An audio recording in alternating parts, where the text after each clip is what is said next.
জাহান্নামে নারীর সংখ্যাই বেশি। আসসালামু আলাইকুম ভিউয়ার্স, আশা করছি আল্লাহ তাআলার অশেষ রহমতে সবাই ভালো আছেন। হ্যাঁ, ঠিকই ভাবছেন। বরাবরের মতো এবারও আপনাদের সাথে বুখারী শরীফের একটি হাদিস শেয়ার করব। আসেন হাদিসটি দেখি। হযরত ইবনুল আব্বাস রাদিয়াল্লাহু তাআলা আনহু হতে বর্ণিত, আল্লাহর রাসূল সাল্লাল্লাহু আলাইহি ওয়াসাল্লাম ইরশাদ করেন, আমাকে জাহান্নাম দেখানো হয়। আমি দেখি তার অধিবাসীদের অধিকাংশই স্ত্রীলোক, কারণ তারা কুফরি করে।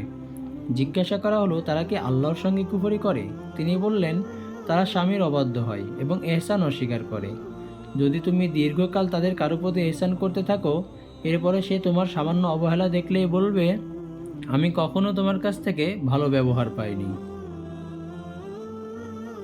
প্রিয় ভিউয়ার্স, আমাদের চারপাশে একটু খেয়াল করুন।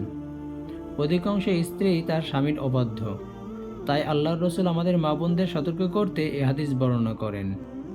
এই জন্য সকলে নিজেদের মা বোনদেরকে সতর্ক করুন এবং হাদিসটি জানিয়ে দিন এবং শেয়ার করে অন্যদেরকে জানার সুযোগ করে দিন।